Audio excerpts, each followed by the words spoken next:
Mari kita lihat bagian firman Tuhan dari Efesus pasal 5. Pembacaan yang tadi sudah kita baca, menarik sekali bagian firman Tuhan ini, sebab khotbah hari ini juga memberi penekanan kepada kita semua tentang tema kita di tahun ini. Tema kita tahun lalu, sepanjang tahun kita bicara tentang merendahkan diri di hadapan Tuhan. Dan tema kita tahun ini ialah hidup sebagai anak-anak terang. Itu sebabnya di minggu ini saya ingin membawa kita untuk merenungkan firman Tuhan sebagai landasan bagi kita menjalani perjalanan hidup di tahun ini. Mulai dari bulan Januari ini sampai ke bulan Desember, kita akan fokus kepada tema kita, yaitu hidup sebagai anak-anak terang. Dan dasar dari tema kita ini ada di Efesus pasal 5 ayat 1 sampai 21, dan secara khusus di ayatnya yang ke-8. Coba saudara lihat, perhatikan Efesus pasal 5 ayat 8, firman Tuhan katakan demikian. Memang dahulu kamu adalah kegelapan, tetapi sekarang kamu adalah terang di dalam Tuhan. Sebab itu hiduplah sebagai anak-anak terang. Saudara, Alkitab berkata kepada kita semua bahwa dulu kita adalah anak-anak kegelapan. Tetapi sekarang ketika kita diselamatkan oleh Yesus, ketika kita menerima Tuhan Yesus sebagai Tuhan dan Juru Selamat secara pribadi, maka sekarang kita itu menjadi anak-anak terang. Itu sebabnya tema kita tahun ini pasti jelas sekali, bahwa setiap kita yang sudah berada di dalam Kristus, setiap kita yang sudah menerima Tuhan Yesus sebagai Tuhan dan Juru Selamat secara pribadi, maka setiap kita harus hidup sebagai anak-anak terang. Saudara, menjadi anak terang atau menjadi anak Tuhan itu sebuah kebanggaan tersendiri. Kita bersyukur karena kita ini adalah anak-anak Tuhan. Dan saya mau tanya buat kita, sejak kapan saudara menjadi anak Tuhan? Sejak saudara masuk gereja kah? Sejak saudara lahir dari keluarga Kristen kah? Atau sejak kapan saudara menjadi anak Tuhan? Alkitab berkata kepada kita semua bahwa sejak kita diselamatkan oleh Tuhan Yesus. Kalau saya jelaskan bagian firman Tuhan ini, saudara bisa lihat di Efesus pasal yang pertama.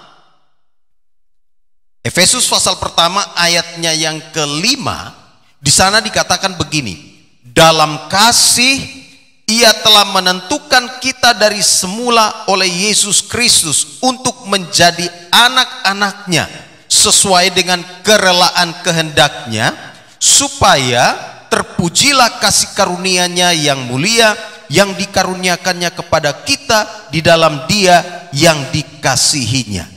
Perhatikan ayat 5 itu jelas sekali. Dalam kasih Ia telah menentukan kita dari semula oleh Yesus Kristus untuk menjadi anak-anaknya. Jadi saudara dan saya menjadi anak-anak terang, menjadi anak-anak Allah, itu sudah ditentukan oleh Allah dari sebelumnya, bahwa setiap kita yang percaya kepada Yesus, yang menerima Tuhan Yesus sebagai Tuhan dan Juru Selamat secara pribadi, maka kita ditentukan untuk menjadi anak-anak Allah. Jadi seorang menjadi anak Allah bukan karena dia lahir dari keluarga Kristen, tidak. Seorang menjadi anak Allah bukan karena dia masuk gereja, bukan. Tetapi seorang menjadi anak Allah, dia ditentukan untuk menjadi anak Allah ketika dia menerima Tuhan Yesus sebagai Tuhan dan Juru Selamatnya secara pribadi. Maka ketika itu dia menjadi anak-anak Allah. Amin. Saudara harus mengerti doktrin Kristen ini supaya kita bisa berjalan di dalam sebuah kebenaran yang benar-benar jelas. Perhatikan di dalam ayat itu juga, Efesus pasal 1 ayatnya yang ke-13. Di dalam Dia, di dalam siapa? Di dalam Yesus.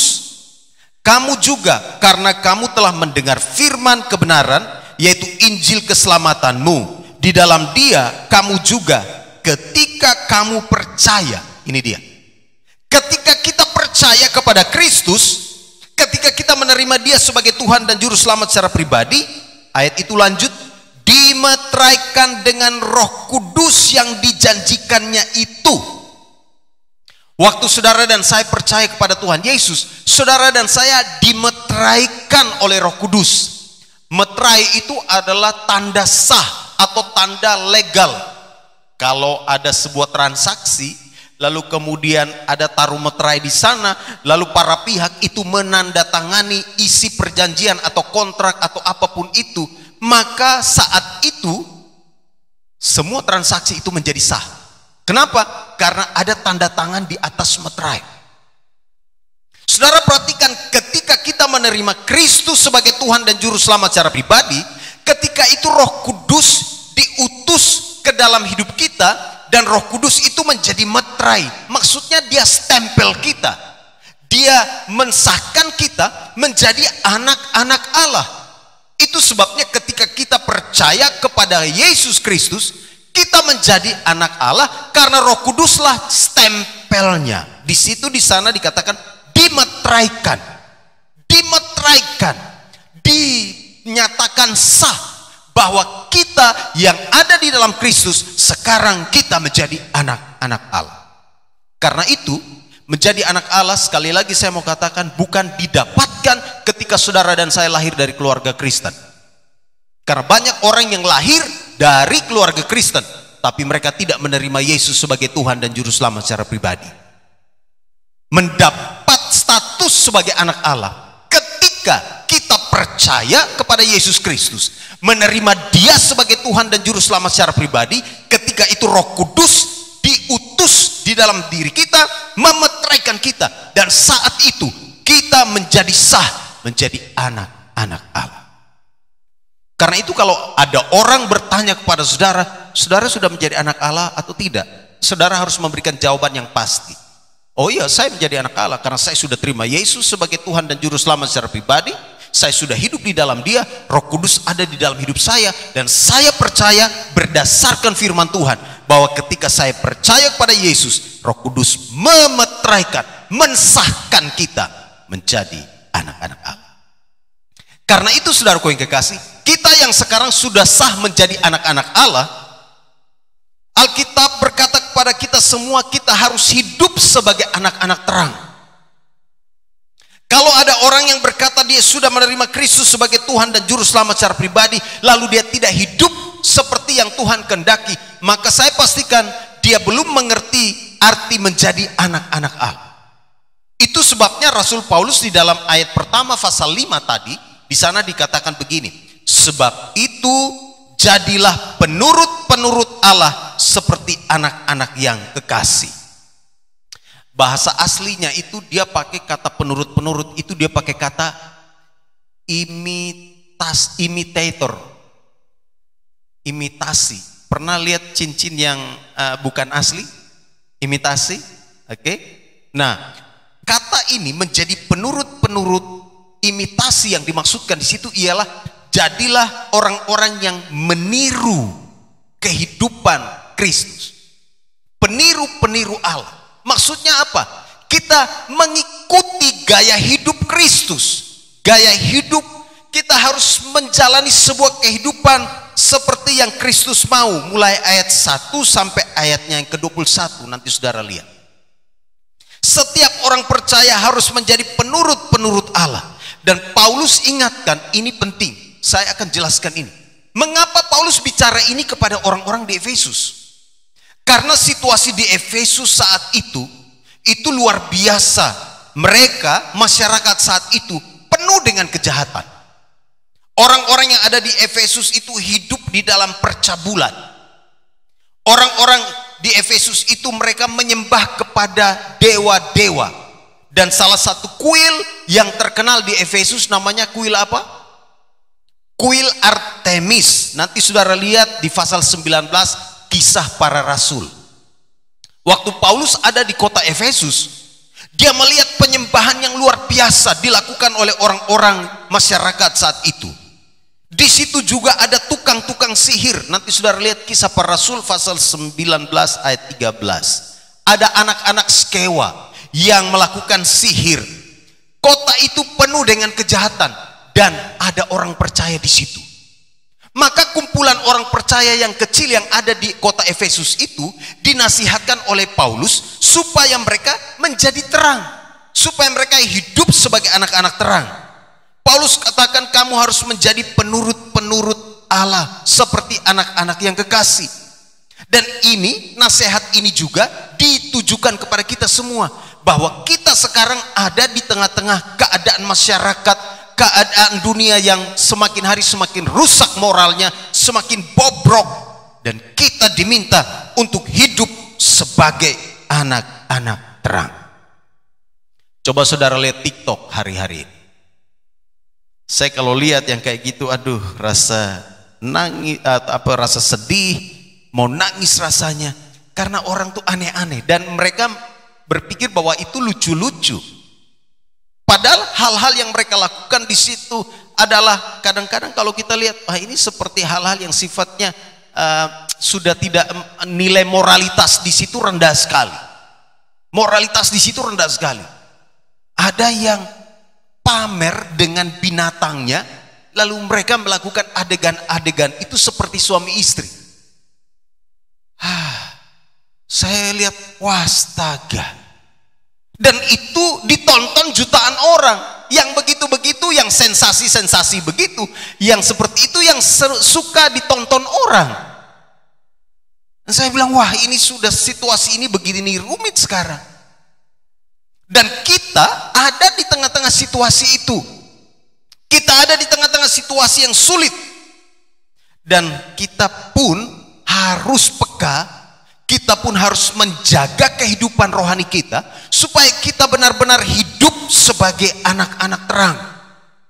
Dan Paulus ingatkan kepada jemaat yang ada di Efesus. Itu sebabnya perhatikan ayat 3, dia katakan begini, tetapi percabulan dan rupa-rupa kecemaran atau keserakahan disebut saja pun jangan di antara kamu. Disebut saja jangan, apalagi ditonton.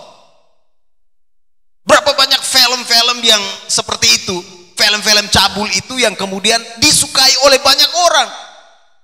Sedangkan disebut saja nggak boleh, kata firman Tuhan. Omong-omong yang cabul, yang perkataan-perkataan yang sifatnya cabul itu tidak boleh, apalagi nonton. Wah, tapi Tuhan, kami ada di tengah situasi yang sulit ini, bukan? Nah, karena itu di tahun ini tema kita ini perlu kita hayati. Kita jemaat Tuhan harus hidup sebagai anak-anak terang.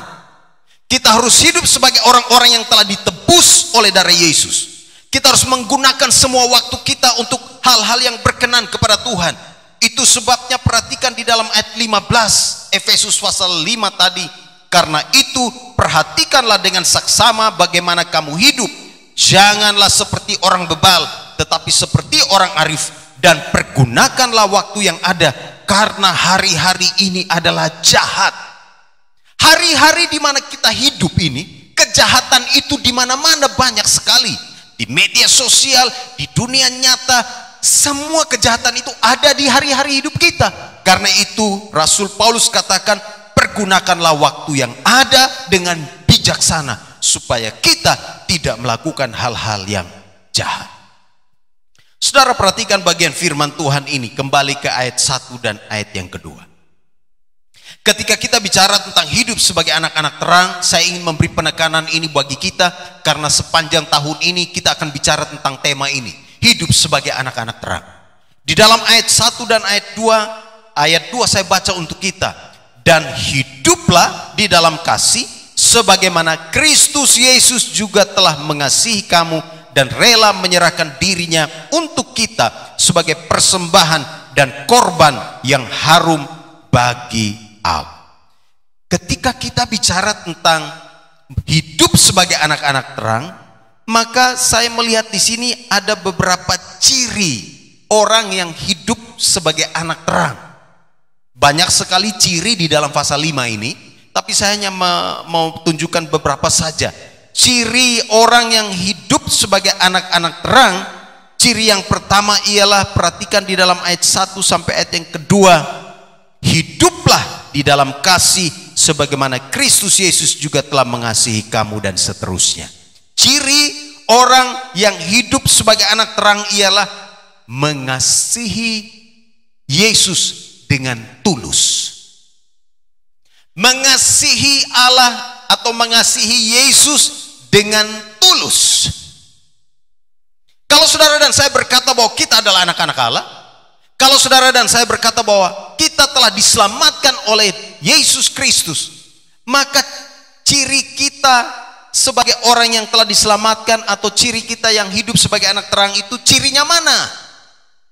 Cirinya ialah kita harus mengasihi Yesus dengan tulus. Apa kasihmu kepada Yesus? Mana bukti kasih? Mana bukti saudara dan saya bahwa kita mengasihi Yesus? Alkitab berkata, lihat, ini jelas sekali. Kalau kita berkata bahwa kita mengasihi Yesus, maka kita harus meninggalkan cara hidup kita yang lama. Karena dia sudah mengasihi kita dengan menebus setiap kita dari dosa-dosa kita, sehingga kita pun harus menjauhkan diri dari cara hidup yang lama. Maka ada satu lagu itu yang berkata, ku telah mati dan tinggalkan cara hidupku yang lama. Ku telah mati dan tinggalkan cara hidupku yang lama. Semuanya sia-sia dan tak berarti lagi. Ini dia. Saudara dan saya harus meninggalkan cara hidup yang lama. Itu sama seperti orang pacaran. Saya mau pakai ilustrasi. Ketika seseorang putus dengan pacarnya yang lama, lalu kemudian sekarang dia punya gebetan yang baru, atau dia punya pacar yang baru, taruhlah gitu. Nah, sementara dia masih jalan dengan pacarnya atau temannya yang baru ini, yang dia sudah bilang oke, I love you, you love me, dan seterusnya. Tetapi dalam perjalanan itu ternyata dia masih dengan yang lama. Nah, ini berarti dia punya kasih kepada yang baru ini tidak tulus. Betul? Karena dia masih dengan yang lama. Dia masih sedikit-sedikit masih kepo yang lama-lama. Kepo dong. Padahal sudah jalan dengan yang baru. Ini sedikit ilustrasi. Pingin deh, kadang-kadang masih ada apa, tanya kabar. Ya enggak masalah tanya-tanya kabar. Tapi kalau dalam praktek kasih yang saya mau tunjukkan, berarti dia belum sungguh-sungguh berjalan menjalani sebuah kehidupan dengan yang baru. Nah, ini yang saya mau katakan buat kita semua. Maka ketika kita bicara tentang ciri orang yang hidup sebagai anak-anak terang, maka dia harus mengasihi dengan tulus. Kasih yang tulus itu harus dimiliki oleh setiap kita yang berkata bahwa kita telah menerima Kristus sebagai Tuhan dan Juru Selamat secara pribadi. Makanya kalau saudara membangun hubungan, kembali lagi kepada ilustrasi saya tadi. Kalau saudara membangun hubungan dengan seseorang, lalu masing-masing pernah punya mantan dan mantan dan mantan, lebih bagus hubungan itu harus dikelirkan di awal dan berkata begini, oke, sekarang saya serius dengan kamu dan semua mantan-mantan saya tinggalkan dan saya akan lupakan dan saya akan pergi dari kehidupannya dan saya akan berjalan di dalam sebuah kehidupan yang baru bersama dengan engkau. Karena apa? Biasanya orang masuk di rumah tangga, kalau dia belum membereskan masalah-masalahnya seperti ini, sekalipun itu kecil, sepele, ini yang menjadi duri-duri yang akhirnya akan merusak hubungan mereka di dalam rumah tangga. Mengerti maksudnya? Karena itu saudara kekasih, kembali kepada apa yang saya mau katakan buat kita semua tentang pelajaran ini, hidup sebagai anak-anak terang. Ketika kita bicara tentang ciri orang yang hidup sebagai anak terang, ciri orang yang hidupnya telah diselamatkan oleh Yesus, cirinya ialah dia benar-benar menyerahkan hatinya dengan tulus untuk mengasihi Yesus. Tidak mendua hati, tidak melakukan hal-hal yang sifatnya dosa lagi, tidak lagi melakukan hal-hal yang sifatnya percabulan, rupa-rupa kecemaran, segala sesuatu yang tidak menyenangkan hati Tuhan. Saudara lihat di dalam ayat 2, 3 dan seterusnya.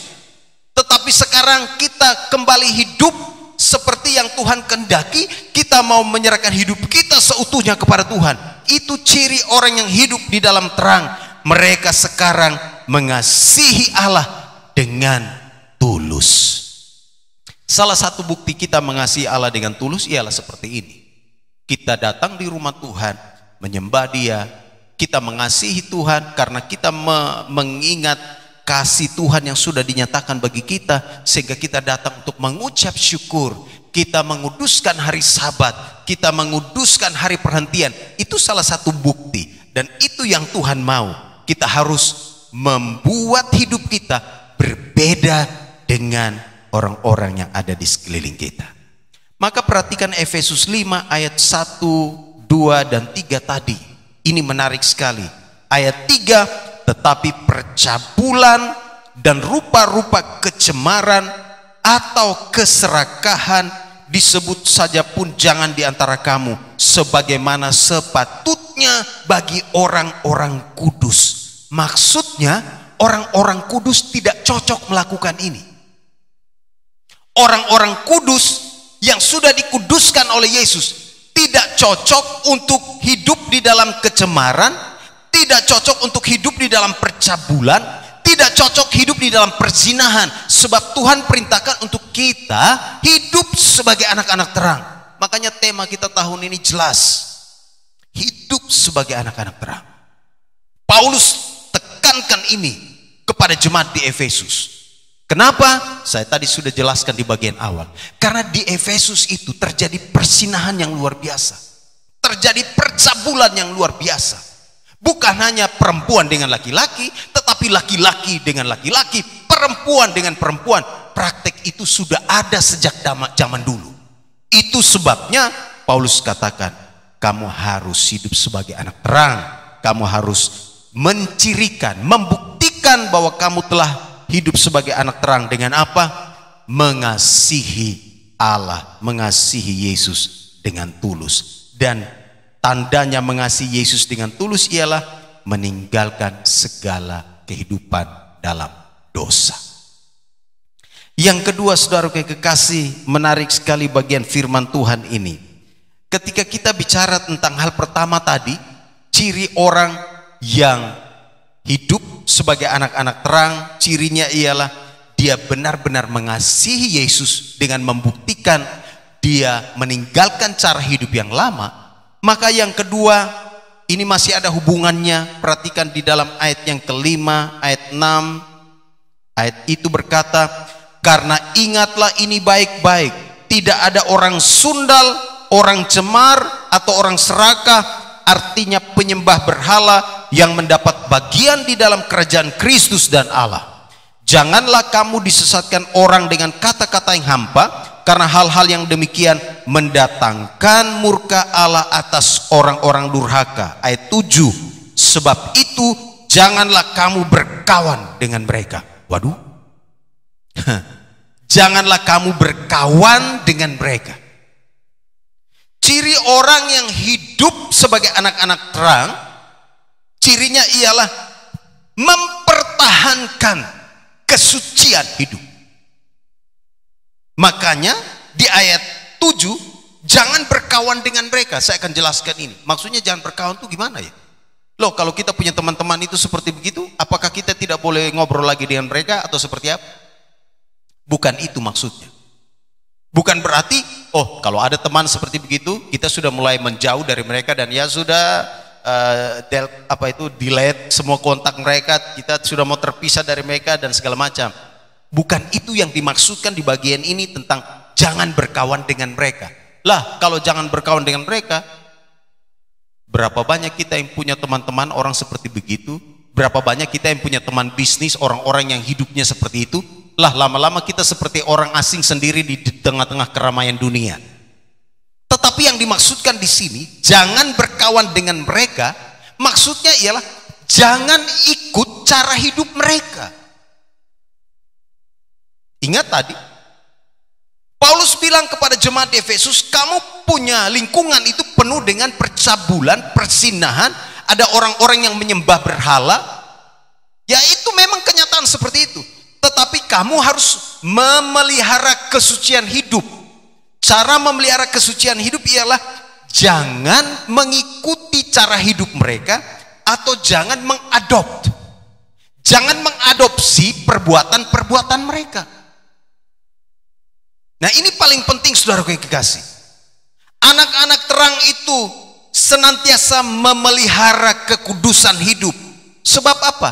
Kalau saudara dan saya tidak memelihara kekudusan hidup, tidak menjaga kesucian hidup kita, perhatikan ayat 5 bilang begini, ingatlah ini baik-baik. Paulus bilang kepada jemaat saat itu, ingat ini baik-baik ya, ingat ini baik-baik. Orang-orang sundal, orang cemar, orang serakah, artinya penyembah berhala. Apa itu? Karena ingatlah ini baik-baik, tidak ada orang sundal, tidak ada orang cemar atau orang serakah, artinya penyembah berhala, yang mendapat bagian di dalam kerajaan Kristus dan Allah. Kalau kamu ikut cara hidup mereka, kata Paulus, jangan pernah berpikir kamu akan dapat bagian dalam kerajaan Allah. Jangan pernah berpikir seperti itu. Kalau orang-orang melakukan hal-hal seperti itu lalu kamu juga ikut, kamu mempraktekkan cara hidup yang sama seperti mereka, maka ingat baik-baik, orang-orang seperti itu tidak akan mendapat bagian dalam kerajaan Kristus. Maka tadi saya katakan, berapa banyak orang Kristen yang pada saatnya itu akan menyesal karena Tuhan akan bilang kepada mereka, I don't know you. Nanti baca baik-baik Matius pasal 7. Mereka melakukan kejahatan, mereka tetap hidup di dalam dosa, tetapi di saat yang sama mereka bilang, oh saya ada di dalam Kristus, saya sudah menerima Yesus sebagai juru selamat secara pribadi. Tuhan bilang, no, dari buahnya kamu harus membuktikan bahwa kamu adalah orang-orang yang telah diselamatkan dari cara hidupmu, supaya pada waktunya jangan dia berkata kepada kita, I don't know you, saya tidak kenal kamu, hai kamu semua pembuat kejahatan.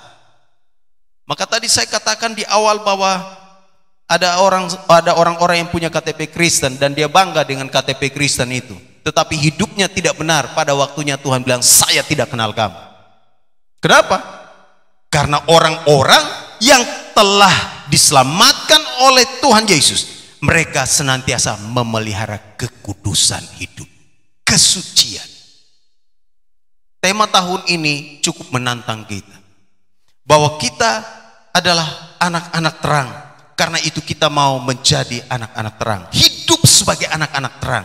Hidup sebagai anak-anak terang ini mempertahankan kesucian hidup. Memang tidak mudah ya, tetap suci, tetap kudus di antara yang kotor itu tidak gampang, tidak mudah. Tapi saudara, ada jaminannya bahwa kita mampu. Roh Kudus yang ada di dalam diri kita, Roh Kudus yang ada di dalam hati kita, Dia yang akan memampukan kita sehingga kita akhirnya dapat hidup benar di hadapannya. Karena itu saya mau garis bawahi ini, jangan berkawan dengan dunia. Jangan berkawan dengan mereka dalam arti, jangan salah tangkap ya. Yang dimaksudkan firman Tuhan ini ialah jangan ambil sifat-sifat mereka menjadi sifat kita. Jangan melakukan dosa yang mereka lakukan, lalu kemudian kita ikut di situ. Dan kita harus benar-benar menjaga kekudusan. Saya teringat ketika bicara tentang memelihara kekudusan, maka ada sebuah peristiwa penting yang terjadi pada seorang anak muda, namanya Yusuf. Yusuf adalah seorang yang sangat muda. Nanti saudara bisa lihat di kitab Kejadian, pasal berapa itu? Kejadian pasal berapa? Waduh, ini kalau kita kuis Alkitab nih repot. Kejadian berapa? 37. Yusuf adalah seorang yang sangat muda. Saya tidak usah jelaskan bagaimana dia diperlakukan secara tidak adil di tengah-tengah keluarganya. Saudara-saudaranya membenci dia, lalu kemudian mereka berniat membunuh dia, lalu kemudian mereka membuang dia ke dalam sumur. Kemudian pedagang-pedagang Midian itu lewat, kemudian dia dijual ke sana.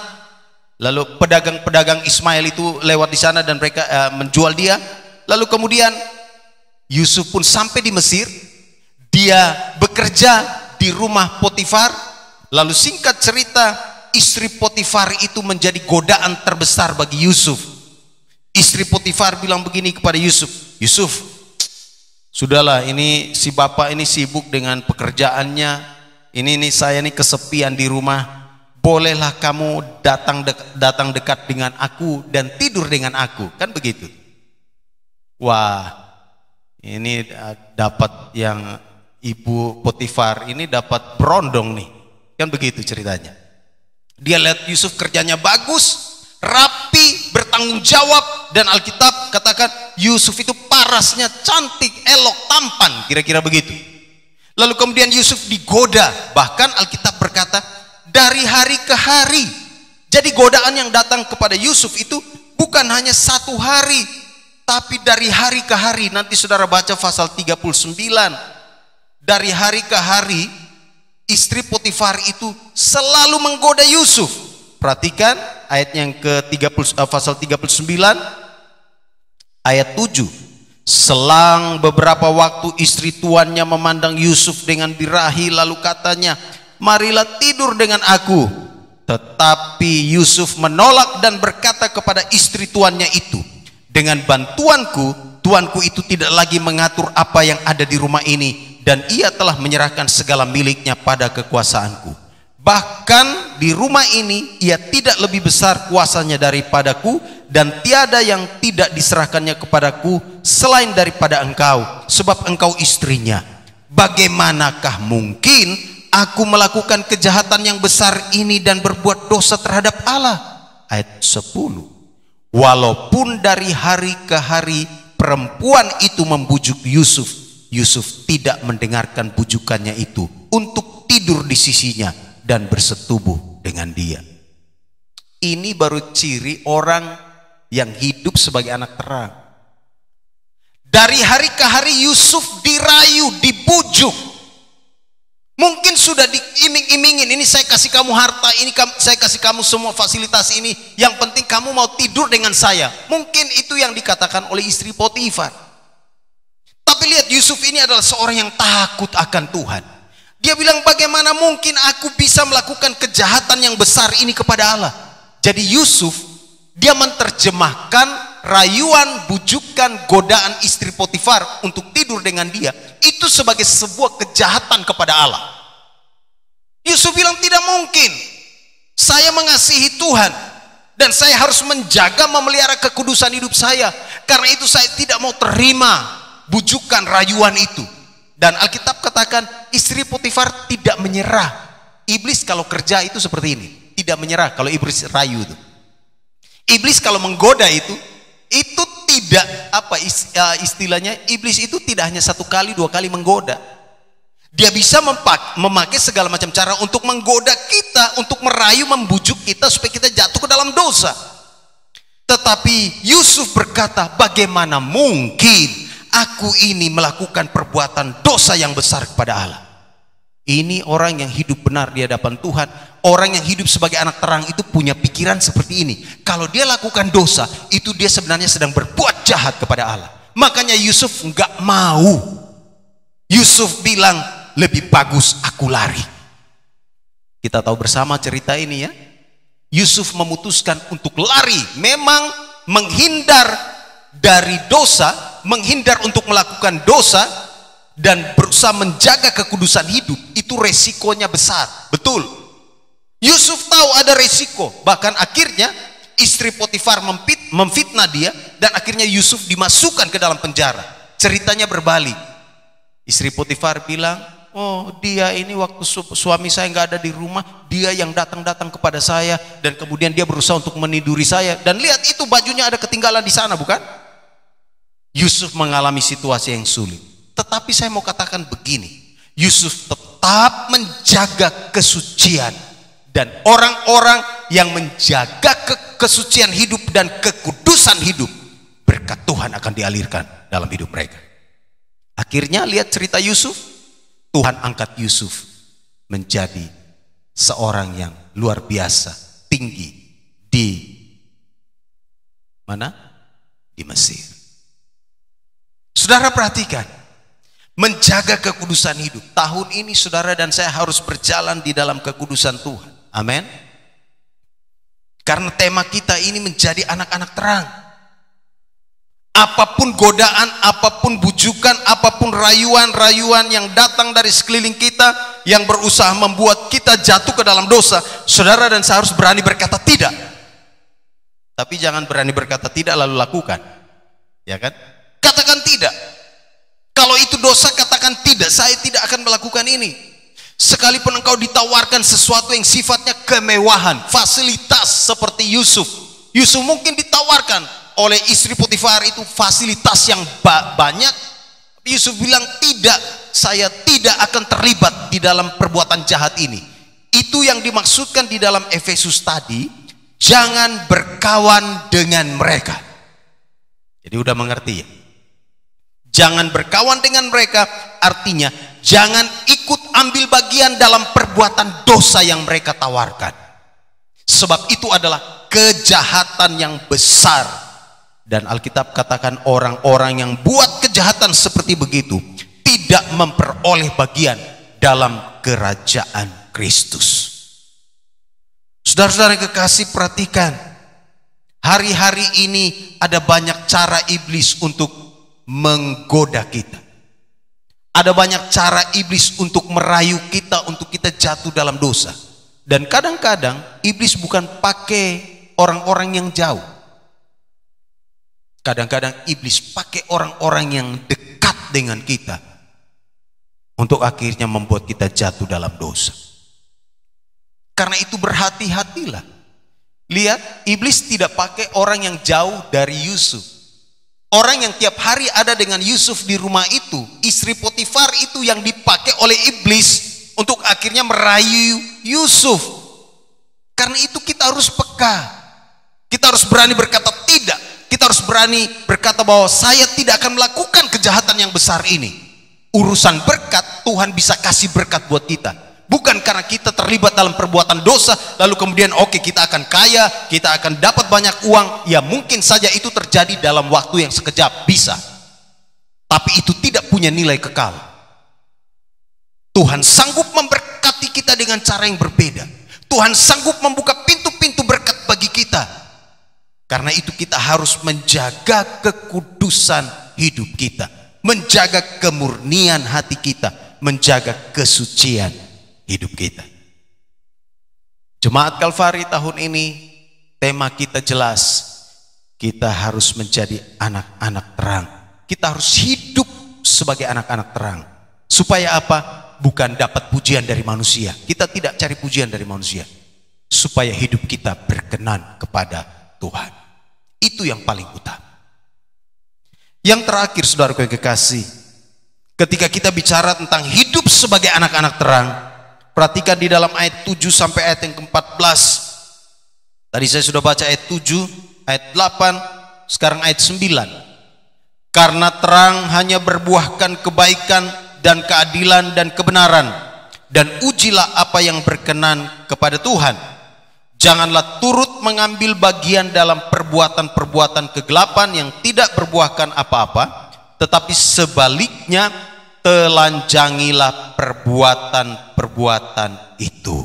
Ayat 14. Itulah sebabnya dikatakan, bangunlah hai kamu yang tidur, dan bangkitlah dari antara orang mati, dan Kristus akan bercahaya atas kamu. Karena itu perhatikanlah dengan seksama bagaimana kamu hidup. Janganlah seperti orang bebal, tetapi seperti orang arif, dan pergunakanlah waktu yang ada, karena hari-hari ini adalah jahat. Perhatikan tema kita, saudaraku yang kasih, ketika kita hidup sebagai anak-anak terang, maka ciri orang yang hidup sebagai anak terang ialah mereka membawa dampak positif bagi sekeliling mereka. Saudara dan saya harus membawa dampak positif bagi sekeliling kita. Kita harus membawa terang Kristus. Perhatikan ayat 11. Ayat itu katakan bagian B, tetapi sebaliknya telanjangilah perbuatan-perbuatan itu. Ketika ini bicara tentang telanjangilah perbuatan-perbuatan itu, maka ini bicara tentang kehidupan anak-anak terang yang membawa dampak. Menelanjangi perbuatan-perbuatan itu maksudnya begini. Kalau ada orang yang sedang ada di dalam sebuah perbuatan yang salah, yang dosa, yang bejat, saudara ada di situ dan dia adalah teman kita, saudara harus menelanjangi perbuatan itu. Maksudnya katakan begini, janganlah, itu tidak bagus lah. Menelanjangi itu maksudnya kasih tunjuk kepada dia bahwa ini nggak bagus nih. Janganlah kalau kita buat begini terus, ini nggak bagus, ini nggak baik nih. Kita harus membawa dampak positif. Jangan orang merancangkan kejahatan, kita ada di situ dan kita bilang ya nggak apa-apa, bagus. Oke, fee saya berapa ya? Oke, kita hitung-hitungan di depan. Lah, bagaimana kita bisa menjadi terang? Tapi susah ya. Soalnya kalau sudah ngomong duit ini, rumus-rumus yang lain sudah tidak perlu lagi kita pikirkan. Karena apa? Yang penting cuan, yang penting dapat untung. Wah, satu kali saya didatangi seseorang membawa uang dalam jumlah yang sangat besar sekali. Dia menawarkan uang itu kepada saya dengan sebuah catatan. Dia bilang, Pak, dia bilang begini, Bapak mau jalan kemana saja, Bapak ada punya kegiatan pelayanan kemana saja di seluruh Indonesia, saya akan siap, kami akan siap biayai. Saya tunggu ujungnya ini. Biasanya kalau begitu di ujungnya ini tidak bagus. Oke, lalu yang penting, dia bilang yang penting Bapak bersedia untuk melakukan ini buat kami, ini buat kami, ini buat kami. Dan waduh, saya bilang sorry, saya nggak bisa. Saya nggak bisa terima itu dan saya nggak bisa lakukan itu. Kadang-kadang kita ada di situasi yang sulit, diperhadapkan pada pilihan-pilihan yang sulit. Saudara ada di tengah-tengah situasi-situasi yang mungkin mirip seperti itu. Kita dikasih ini supaya kita melakukan apa yang mereka mau. Dan apa yang mereka mau itu ternyata itu bertentangan dengan iman kita, bertentangan dengan kehidupan kita sebagai anak-anak Tuhan. Dan kita ada di tengah-tengah situasi sulit itu. Saya dengar kesaksian itu ya. Saya dengar kesaksian 3 orang TNI itu yang membuang 2 sejoli yang mereka tabrak itu. Lalu dibuang jasadnya di Sungai Serayu. Ada satu yang memberi pengakuan. Dia bilang begini, sebenarnya saya itu nggak mau. Sebenarnya saya nggak mau karena saya tahu itu salah. Saya mau bawa ke rumah sakit, tapi komandan saya bilang, "Nggak, bawa terus." Sampai di Sungai Serayu, suruh dibuang di sana. Namanya perintah komandan. Nah, kalau di angkatan, di tentara itu kan garis komandonya jelas, tegak lurus. Kemudian akhirnya mereka membunuh orang itu, 2 orang itu kan, dibuang di Sungai Serayu itu. Kadang-kadang kita ada di tengah-tengah situasi sulit. Saya nggak tahu yang satu itu anak Tuhan atau bukan, tapi dari nama-namanya kayaknya mirip-mirip juga itu. Mirip-mirip ya, namanya Andrea Sapa begitu. Waduh. Kadang-kadang kita ada di tengah-tengah situasi sulit, pilihan-pilihan yang sulit. Saudara dan saya harus menentukan sikap. Apakah kita mau menyenangkan Tuhan ataukah kita mau melakukan dosa yang kemudian resikonya jauh lebih besar ketika kita menyenangkan Tuhan dan kemudian kita tidak dipandang oleh manusia. Tapi inilah resiko, inilah konsekuensi menjadi anak Tuhan. Paulus katakan, kamu harus benar-benar punya prinsip. Kamu harus menelanjangi semua perbuatan-perbuatan dosa. Kamu harus berdiri, harus hidup seperti anak-anak yang telah diselamatkan, sebagai anak-anak yang telah diselamatkan oleh Tuhan. Dan janganlah kamu ikuti gaya hidup mereka. Ayat 16, pergunakanlah waktu yang ada dengan baik, hiduplah bijaksana. Karena itu saya mau katakan begini, ketika saudara dan saya sedang ada di tengah-tengah situasi yang sulit, diperhadapkan dengan situasi yang sulit, berdoalah sebelum mengambil keputusan. Kalau itu pun akhirnya keputusan itu memang bertentangan dan saudara berkata, oke, saya tidak mau ikut cara itu dan resikonya akan besar kepada saudara, gak apa-apa. Saya percaya bahwa Tuhan pasti akan lindungi saudara. Tuhan pasti akan jamah saudara. Satu kali saya ada dengan seseorang di satu mobil, lalu di mobil di perjalanan itu ada orang telepon kepada dia, dia punya pangkat cukup tinggi lah. Dia punya pangkat cukup tinggi. Lalu orang itu katakan, Pak, tolong dong, itu tahanan narkoba yang di sana itu Pak, penangkapan narkoba itu Bapak bisa lepaskan dia enggak? Bapak perlu berapa? Nol berapa di belakang? Orang yang di samping saya itu katakan begini, sorry, saya tidak perlu uang. Ini kasus hukum, saya akan tetap proses. Di jalan itu ditelepon berkali-kali, telepon berkali-kali. Saya mau dengar ini orang ngomong seperti apa, dia anak Tuhan juga nih. Dia bilang, no, saya tidak terima uang seperti itu. Saya tidak akan memberi makan istri anak saya dengan uang yang model kayak begitu. Saya tidak akan melakukannya. Dan yang begini ini langka, sudah. Banyak orang yang hidupnya itu dikendalikan dengan angka 0,00000 sekian. Dan akhirnya mereka jatuh di dalam dosa. Tapi sebagai anak-anak Tuhan, saudara kekasih, ketika saudara diperhadapkan dengan situasi yang sulit, jangan cepat-cepat ambil keputusan. Berdoalah, minta kekuatan daripada Tuhan, supaya Tuhan memberi kemampuan kepada saudara untuk memutuskan, saya ambil ini atau tidak. Dan patokannya ialah, hidup saudara dan saya harus menyenangkan hati Tuhan. Sebab yang akan memberikan keselamatan kepada kita adalah Tuhan, bukan manusia. Karena itu jangan hanya mau menyenangkan manusia, tapi itu membuat kita menyakiti hati Tuhan. Itu sebabnya Paulus katakan begini. Terakhir saya mau baca bagian firman Tuhan ini. Perhatikan di dalam ayatnya yang ke-15. Karena itu perhatikanlah dengan saksama bagaimana kamu hidup. Janganlah seperti orang bebal, tetapi seperti orang arif. Arif yang dimaksudkan adalah bijaksana. Anak-anak terang harus memperhatikan hidup mereka, harus memelihara hidup mereka, kesucian hidup mereka, harus membawa dampak positif kepada sekeliling mereka.